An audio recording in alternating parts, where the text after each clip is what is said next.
तो यह जय श्री राम वाले के लोकतंत्र कैसे याद आ गया? जब बीजेपी किसी को, कोई कार्यकर्ता को, दूसरे पार्टी के कार्यकर्ता को जबरदस्ती मारता है, जबरदस्ती पीटता है, उसके शरीर पर पेशाब करता है, उसको आदमी नहीं समझता है, उसके साथ दुर्व्यवहार करता है, तो उस समय ये लोकतंत्र के दुहाई देने वाले कहाँ होते हैं? ये बीजेपी के लोग जो संविधान नहीं मानते हैं, उनको लोकतंत्र बोलने का कोई अधिकार नहीं है। ये तमाम बीजेपी के जो कार्यकर्ता थे वो कार्यकर्ता नहीं थे, भाड़ा पर बुलाए हुए बाहर के यूपी के गुंडा थे, जो मिर्च के पाउडर लेके आया और बिहार के पुलिसों पर, जवानों पर मिर्च का पाउडर छींटने का काम किया।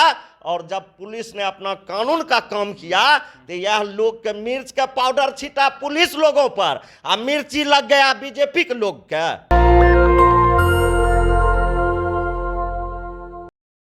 पटना में हुए बीजेपी कार्यकर्ताओं पे लाठी चार्ज पे आज मनोज तिवारी ने पीसी किया है। उन्होंने स्पष्ट तौर पे कहा है कि इट वाज प्री प्लान्ड और लोकतंत्र की हत्या हो रही है बिहार में।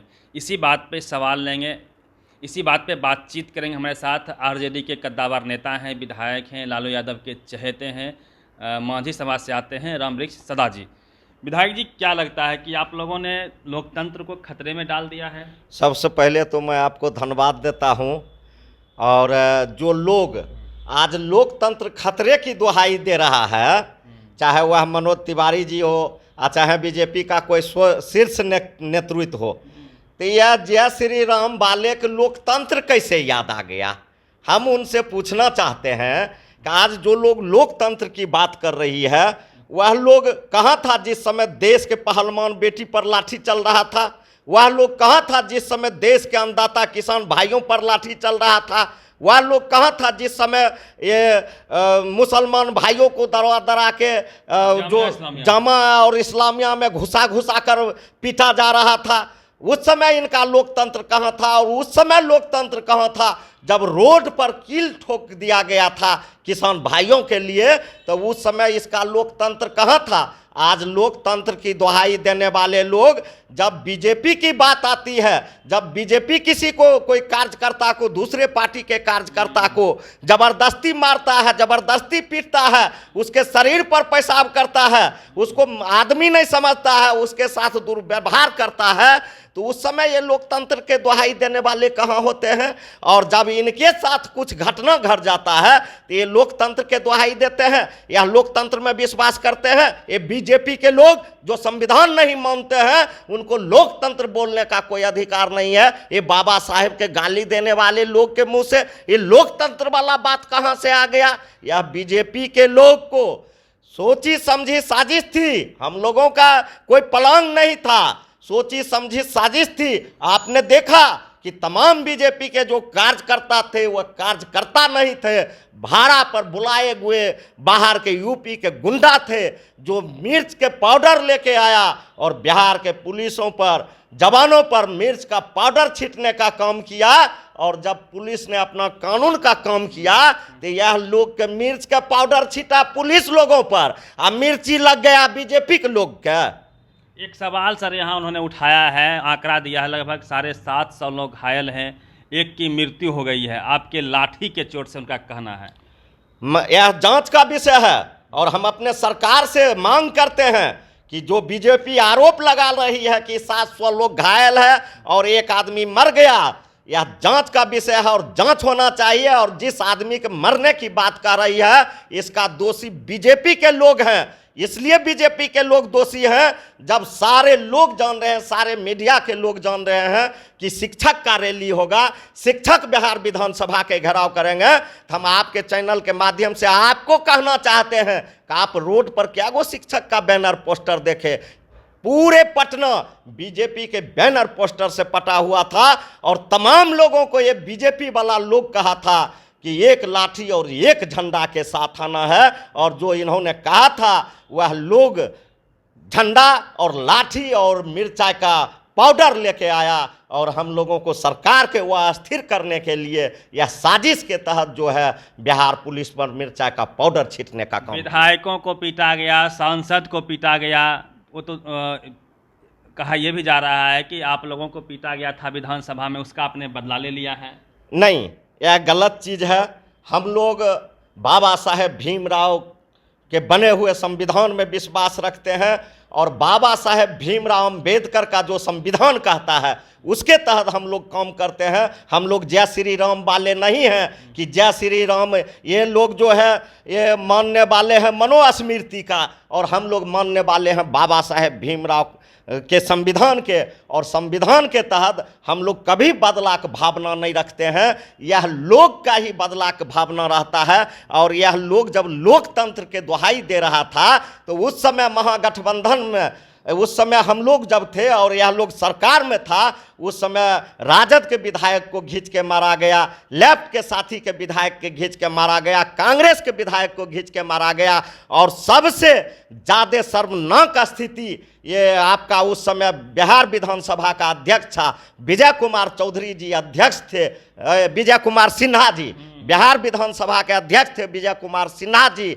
इनके आदेश पर हम लोगों को जो राष्ट्रीय जनता दल के कांग्रेस के जो महिला विधायिका थी उनको इज्जत तार तार करने का काम किया गया, साड़ी खींचने का काम किया गया। आज ये सावरकर और ये गोडसे के औलाद आज लोकतंत्र की बात कर रहा है इनको लोकतंत्र में विश्वास?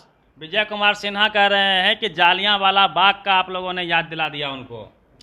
विजय कुमार सिन्हा क्या बोलते हैं नहीं बोलते हैं, और हम आपको एक बात कह देना चाहते हैं। आप ही बोले हैं कि विधायक को पीटा गया था, तो हम आपसे पूछना चाहते हैं, बिहार विधानसभा का सत्र चल रहा था तो विधायक रोड पर कौन चीज कर रहा था? उनको तो जनता के जनहित को मुद्दा को बिहार विधानसभा में उठाना चाहिए था, उनको तो जनता के बातों को लेकर सरकार को घेरना चाहिए था। और शिक्षक के ही लोग बात कर रहे हैं तो वह मुद्दा सरकार वहाँ बैठे हुए हैं, बिहार के माननीय मुख्यमंत्री जी और हम लोगों के माननीय उप मुख्यमंत्री जी, हम लोगों के नेता आदरणीय तेजस्वी बाबू, तो यह बिहार विधानसभा में भी उस मुद्दा को रख सकते थे। जब बिहार विधानसभा खुला हुआ है तो हम बीजेपी के विधायक से पूछना चाहते हैं कि वह रोड पर कौन सी कर रहा था? वह रोड पर गुंडागर्दी कर रहा था, पुलिस अपना काम किया। टीवी अखबार में मिर्ची वाली खबर नहीं चल रही है, कुछ सोशल साइट पे चल रही है। टीवी अखबार के इस दोहरे चरित्र पे आप क्या कहना चाहेंगे?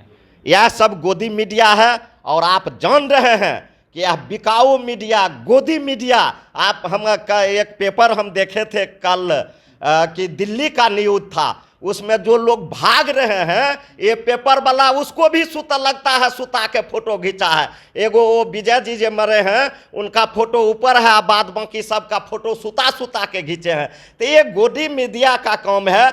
और आप लोग इस देश के सच्चे सिपाही हैं, कलम के सिपाही हैं, और आप लोगों का काम है कि सही को दिखाना, और आप लोग सही दिखा रहे हैं, इसके लिए आपको धन्यवाद दे रहे हैं। और गोदी मीडिया के चरित्र पर जो जवाब उठ रहा है, अब आप लोगों का चैनल सब जनता देखती है, गोदी मीडिया का चैनल नहीं देखता है, वह चैनल बंद हो चुका है। अब जैसे गोदी मीडिया खुलता है जनता टीवी बंद करके अपना काम करता है, और आप लोगों को चैनल जब चलता है तो जनता अपना काम भी छोड़ के आप लोगों के चैनल देखता है। इसलिए गोदी मीडिया का बहुत जल्द जनता बहिष्कार कर दिया और सफाया होगा। प्रचार चला रहा है कि पुनः जंगल राज आ गया बिहार में।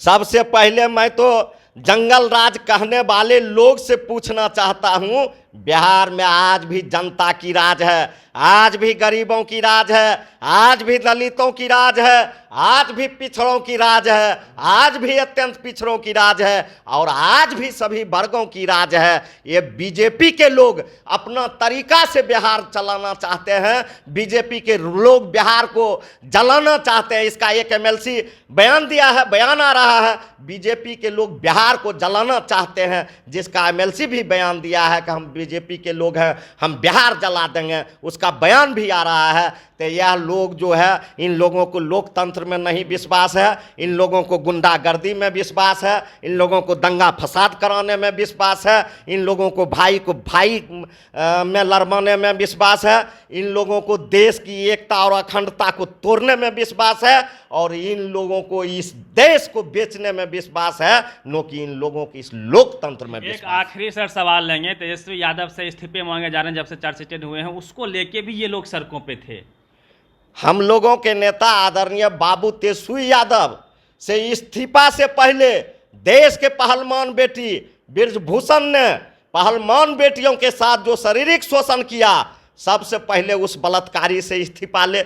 आपने देखा होगा कि कांग्रेस के सरकार में जो अभी गृह मंत्री हैं अमित शाह जी, तारी पार कर दिया गया था, पहले उससे इस्तीफा ले। और ताजा घटना ने आपने देखा कि जिस दिन हम लोगों की महाबैठक की बैठक हो रही थी बिहार में, उस दिन शरद पवार जी का पार्टी तोड़ा जा रहा था, और जो 100 करोड़ से ऊपर सिंचाई घोटाला में अजित पवार जी फंसे हुए हैं, उनको जो है उप मुख्यमंत्री बनाया गया महाराष्ट्र के। तो हम बीजेपी के सरकार से पूछना चाहेंगे, यह तुम्हारा जो दोगला चरित्र है, एक तरफ तुम जो है दोगलापन जो चरित्र दिखाता है, एक तरफ तुम घोटालेबाज को उप मुख्यमंत्री बनाता है, और एक तरफ गरीबों का नेता आदरणीय बाबू तेजस्वी यादव से इस्तीफा मांगता है। यह बात सारे देश को लोग समझ गया है। और हम लोगों के केस पॉलिटिकल है क्या? यह केस राजनीति है। आपने देखा होगा, इस केस में हम आपसे एक बात पूछते हैं, जिस समय तेजस्वी बाबू खेल कूद रहे थे, उस समय इनके ऊपर आरोप लगा है। हम बीजेपी वाला चैलेंज करते हैं, अगर दम है राजनीतिक की, अगर बात करते हैं, अगर राजनीतिक करने का बीजेपी का क्षमता है, तो तेजस्वी बाबू जिस दिन से उप मुख्यमंत्री बने हैं, जिस दिन से विधायक बने हैं, उस दिन से उनका कार्यकाल का जांच करावे। अगर उनके कार्यकाल में कोनो बात हो जाएगा, उसके बाद हम लोगों के बाबू तेजस्वी यादव जी जो है से दोषी हो सकते हैं। हम लोग कानून मानने वाले लोग हैं, हम लोग संविधान मानने वाले लोग हैं। अगर कानून के तहत तेजस्वी बाबू दोषी होंगे, हम लोगों के नेता भी कानून मानने वाले लोग हैं, वह बीजेपी जैसे कानून तोड़ने वाले लोग नहीं है। इसलिए कानून के अंदर अगर वैसा समस्या उत्पन्न होगा, तो हर स्थिति से निपटने के लिए हमारा नेता तैयार है। चलिए, राम वृक्ष सदा हैं अपनी बातों को अपने ही अंदाज में रखने के लिए जाने जाते हैं। पूरी बातचीत पे आपकी क्या प्रतिक्रिया, अपनी प्रतिक्रिया दीजिएगा।